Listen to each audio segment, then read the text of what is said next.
there, and welcome to the Kingdom Sexuality Podcast. We're Paris and Alana, friends who have a heart for intimacy and long to uncover God's truth and design for sexual freedom within marriage. Welcome here.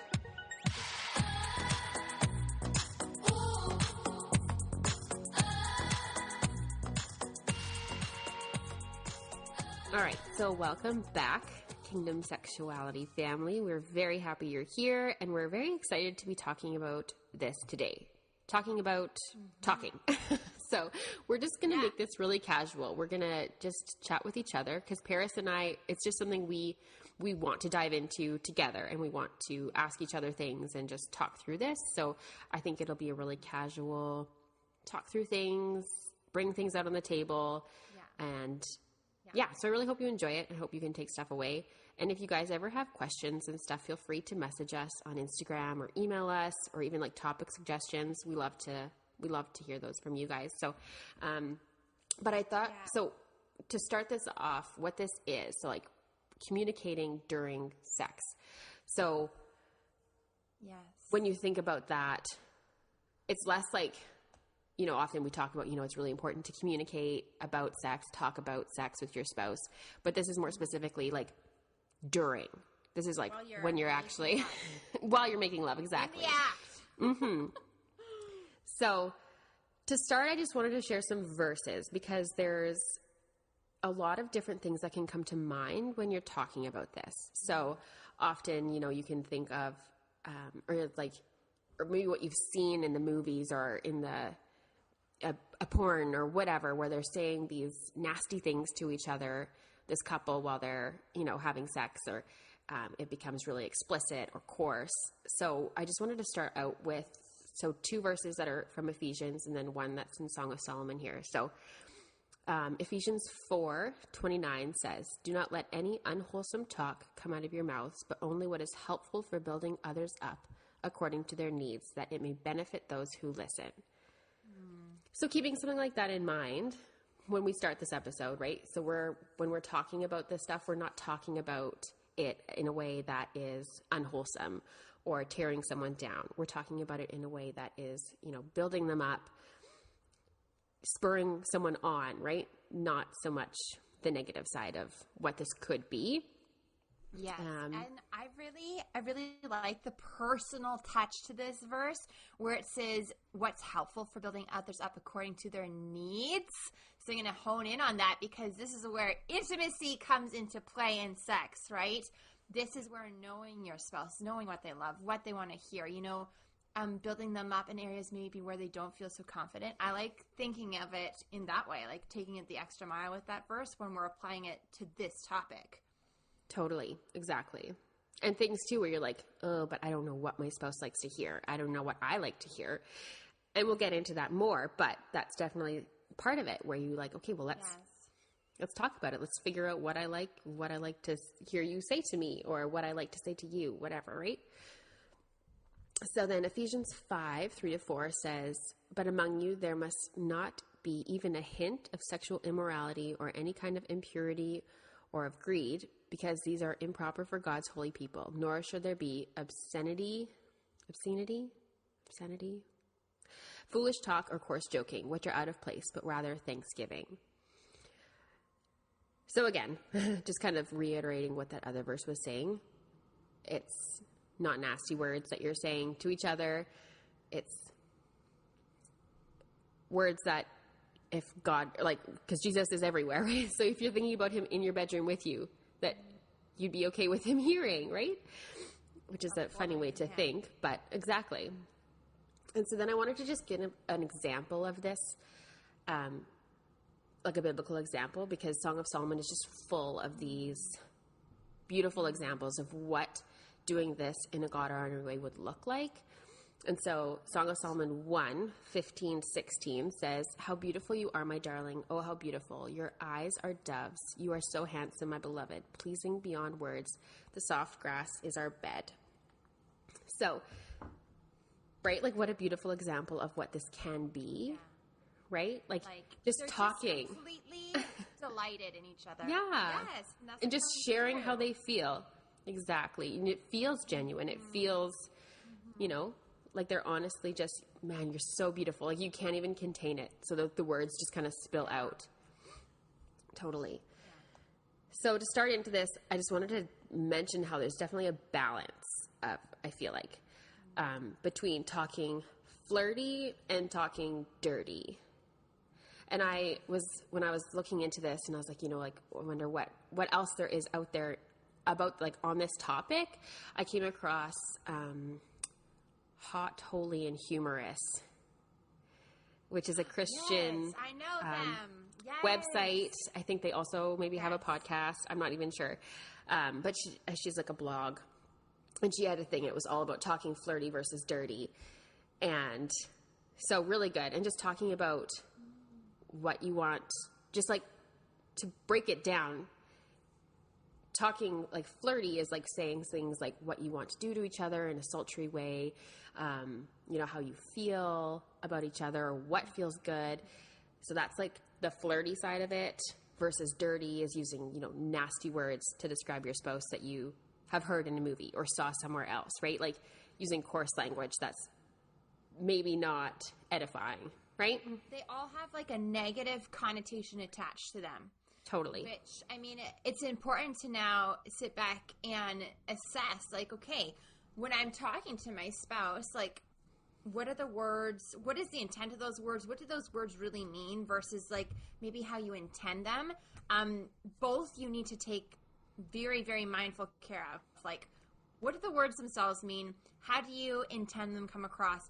And obviously, first and foremost, are they honoring to God and your spouse, right? So that's a huge guideline to really be leaning into as you're either venturing in this now. Maybe this is all new ground for you. Alana, you said earlier this is a huge passion point of hers. This is fun. Alana is really excited to share this stuff with you. She's going to be taking over today because this is something that I am very new to. This is new waters for me. We promised you guys that we're going to be very vulnerable with you. We don't have everything all set and ready to go, and we've been doing this. We've been each married for 8 years, yeah, but there's stuff that we are still learning and forever will learn. This is new for me in my marriage, and so Alana's got way more experience and just a passion for this, which is really fun. So I'm excited to learn with you guys. I am. Well, it's funny because it sounds kind of maybe dorky that it would be like something that I'm passionate about, but it's through, I don't know, whether it's communicating with each other or just as the years go by and you realize it's something that is helpful during sex or helps you to, kind of get in that zone that you need to get in to get to orgasm or whatever it is. Right. So, but yeah, definitely something that can feel maybe a bit uncomfortable if it's not something you ever do when you just like have sex in silence or, with music in the background or whatever. Vouch for that. I can totally vouch for that. Yeah. So I'm excited here because as you venture in your own marriages, in your intimate lives together, there's always going to be a new height of growth and a new height of experience and a new venture of things to learn, right? And this is one that I'm excited to start learning about because, like I said, this is where we're at right now. So it's awesome. Okay, so often it seems like couples, either one or both of the couples, either like talking during sex or they don't. And one of the reasons that many couples or one of the couple, might be uncomfortable with this is they just don't really know what to say to each other, or they feel like they don't know what to say. And they don't want it to seem forced or, I'm just saying this because I guess you like it, so I guess now I'll say these words kind of thing. But something, if you're looking for a biblical example, like I mentioned before, is to use Song of Solomon if you're not sure where to start. Because in that book, they use this beautiful poetic wording, and they speak really candidly about each other's body parts and the desire they have for each other. And so think about it like that, but also just be encouraging, to your spouse. Reassure them what they're doing feels good. Let them know if you want them to move or do something different or go faster or slower. Whatever. I feel like it's just really an opportunity to express even more deeply what you're feeling in the moment. And for me, I find it extremely helpful. Like, I love it. Like, I love it when I'm getting feedback or not even feedback, but just like encouragement. Like, yes, this is good, or that feels great. Things like that. It's just like, okay, awesome. I find I need that to know what we're doing is working. It just like spurs me on even more. Yeah. If that makes sense. Yeah, that totally makes sense. And see, it's so funny. Where I'm feeling so convicted and learning through this is a lot of the times when Neil and I will talk while we're being intimate together is like, oh, like, please don't do that. Or it's like, right. As we're learning techniques, I feel like it's so focused on, oh, yeah, that worked. Like, keep going that way. But that's the extent of it. And I'm like, oh, there's so much more that we could be embracing, and I feel like I'm missing out on. And this episode, as we've been talking about that, it really brought that to light for me, realizing there's a whole journey to this that I have yet to learn. Right. And it's not like, I mean, maybe some people do, but me personally, it's not like I just like, I'm talking the whole time. Like, I definitely need to like focus in or not be talking, or sometimes I just need Jeff to be saying things or whatever. So yeah, it's not that I constantly need words being spoken, but at the same time, it can be helpful to just somehow get you over the little ledge if you're like, you're like, oh, I'm kind of close to maybe having an orgasm or something like that. And then you just hear these like beautiful words being spoken. You're like, suddenly you're there. So anyways, I love that. Yeah, it just can be, it's like another little helpful, I guess we could add it to our tip, helpful tip. True. But something I feel like also is important to just actually talk about it, whether it's during sex or before you're actually being intimate, is just to even ask, like, is this helpful? Because maybe sometimes when you're like getting there and you're in a zone and all of a sudden your husband is like saying something and you're like, okay, you're throwing me off. Like, let's talk in a second or whatever. Right. So I feel like definitely. Because that's what I feel like that's me right there. Right. Like, you just nailed it on the head. I'm like, I'm in a zone. And if he was to say something, I'd be like, no, don't. Right. Like, you need to reverse. Like, that didn't just happen, and because for me too, I find I really hone in and focus on my own pleasure when we're working towards something. And that takes so much concentration sometimes. And so if he was to say something, I'd be like, Neil, why did you say that? You know what I mean? You threw off my groove. Yeah. Like, I feel like I feel like there's a fine line for me and Neil in this. And so, yeah, like, there's just so much to it. Maybe that's just me, but I just feel like there's so much to it that I need to work through myself. Right. And maybe that's the thing. Like, maybe if you're trying a position or trying to learn different techniques, maybe those are times that you don't talk very much. But maybe if you're doing something that's routine, something you've done often, something works and that you love, that's when you can start starting to talk and say things. Yes. Because it's comfortable then. Exactly. Your mind isn't so much trying to think about all the things. You're just kind of like, you get into that rhythm of, okay, this is what works. This is what's comfortable. And then you can kind of maybe experiment more then with saying things to each other. And so that is a good point. So anyways, I've mentioned it before, but just really being mindful of the words you're using, that they're not, coarse or unkind, but that they're flattering, kind words. Like, especially if you, as a woman, like, we're often very judgmental of our own bodies. I find it's kind of a common thread. So if there are things that you're like, I'd rather maybe he doesn't comment on this right now, or like that would maybe move your mind into a different space. That would be maybe not so positive. Like, I feel like if you just lay out a couple ground rules at the beginning. I was just going to say that. Yeah. I was just going to say, this is what I'm going to do. I think it'd be good for all of us who are venturing into this, myself included, would be to have this conversation with our husbands and be like, okay, this is something that would maybe make me feel uncomfortable if we said it at this point. Or, totally. When we're trying something new, let's maybe not get into talking a lot and just kind of do feedback as we're trying a new technique. Or when we're doing something that's very comfortable for us, like, let's try, like, just throwing in some really beautiful words and, like, try this talking during sex to each other and just playing on the emotions already involved. Yeah, a conversation needs to happen before you just try. Totally, because it's like, maybe if all of a sudden your spouse comments on, like, your breasts or, you know, your something about your body, and all of a sudden your mind's like, oh, ugh, like, that angle must not be great for him probably right now. Or, you know, you kind of start getting in your mind, and it can really throw you off. So to just maybe even have like a little tally of things, it's like, these are the no-goes.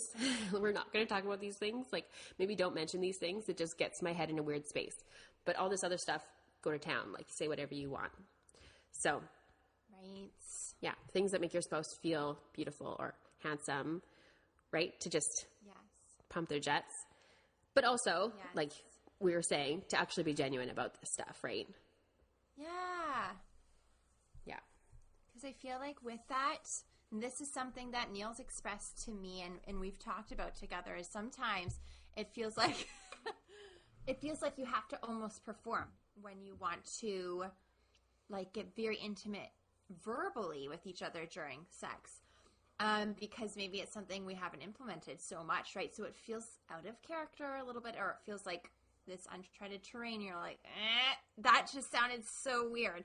And so I feel like you can get very self-conscious even just talking during sex if you haven't done it, right? Like, which is kind of been the case for us in a few areas. And so that's what we just recently had that conversation. We're like, we just need to be genuine and authentic, like our authentic selves, the Paris and the Neil we know each other to be.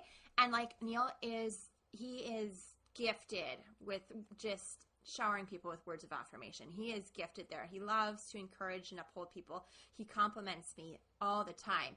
And so I'm like, just bring that into the bedroom. Like, it's the same you. It's how you would talk to me, but you can make it, like you said, play on the emotion of the moment and the intensity of the moment. I think that's where it would be.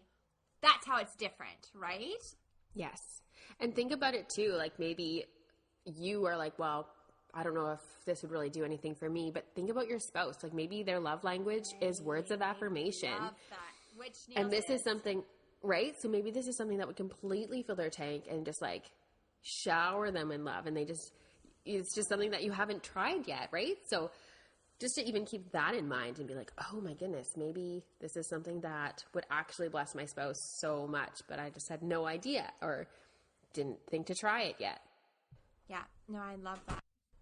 Okay, so I like what you're saying, like, about the words of affirmation and thinking of your spouse. Maybe it doesn't do it for you, but maybe it's something that your spouse, you know, would love. Or this, maybe you just don't know that you love it yet.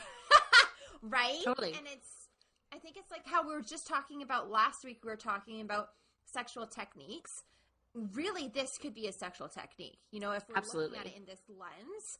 And so, and I'm preaching to myself here, giving yourself a lot of grace and just trial and error and room to grow and pivot and try different things, I think would be very key to implementing this. Yeah. Oh yeah. And I think it was something that, like, at one point I was just like, say something, like talk to me or something. Like, I think I actually had to like verbalize that to Jeff, and like while we were, you know, making love. And then that's when we kind of have both realized it's like, oh, okay, no, this is like a helpful thing to do. And then it just becomes kind of second nature. Yes. Because you learn what you like to hear and what, you know, what's natural to say and what's not natural to say or whatever. It's like, even to something as simple as saying my name, or, right, like something like that, or, you know, you saying your husband's name, whatever it is, can just be so nice, right? Because you're just like in the moment and you're just the two of you, and say just like being aware of things like that, so even intimate, right? Totally. Absolutely. Yeah, I love that. Because so often, even talking to friends in the past and even having this conversation in my own head, my own narrative, was communication during sex was strictly like, I like this, keep going this way, or slow down, or this or that. And it's like directing, but not going a step further and making it intimate. Right? And I feel like that is very common. And so that's the narrative that I've had stuck in my head. Yeah. So if we're thinking of like practical things, like what you can actually say to your spouse, so we gave you this information. Like? What do we do with this? Exactly. Yeah. So some things that come to mind, like I mentioned, if you're like, just like trying it out, you're learning, you're wanting to try this, just try just like saying your spouse's name, saying, if it feels good or what about it feels good. Like how it feels, even something like, and I feel like it can seem really unnatural to say, but it's like, even like you feel so good inside of me, or, it like things like that, where it's just, you're just saying what's going on, you're saying how you actually feel potentially, right? Hopefully. But how powerful is that? Yeah. When you think about it. Totally. And so just having those, just like letting that bit of guard down to express how you feel without feeling like your spouse is going to think you're a weirdo for saying this thing. Like, I feel like just to have those conversations beforehand, to be like, let's try this a little bit, see how it goes. Yeah. You're so beautiful. You smell so good. Touch me here, or like, let's go faster. I feel like there's so many different things that you can say, and you can go with. But even just to think of your own body parts down there and what's going on, like, I feel like there's so much your mind can just, I don't know, to embrace it in the moment and just like, yeah, exactly. And like I said earlier, if you're running out of things to say or you're not sure how to do it, Song of Solomon is just full of them just candidly talking about their body parts. And it's like, it's so, your boobs are so beautiful, or your breasts, or whatever, things like that, just like complimenting each other's bodies while you're making love. And then it just kind of can take it to the next level. I love also taking this a step further. This can also unlock that next step to just really cultivating, pursuing the sexual freedom that God has intended for our marriages and our marriage beds, right? Like, I feel like this, because we can get so uncomfortable in this, and oftentimes when we know something's going to be out of our comfort zone, we just don't go there. And sometimes we can get defensive about it, right? Mm-hmm. And I think, letting these guards down, like you said, and getting uncomfortable about these things and not worrying about what your spouse is going to think, and just being raw and talking and expressing about your feelings. There's so much power in that. So much. And it can be a really scary place to put yourself in because of how vulnerable. That's really it. It's because you're so vulnerable, right? And when we're vulnerable, it's easy to have that fight or flight response.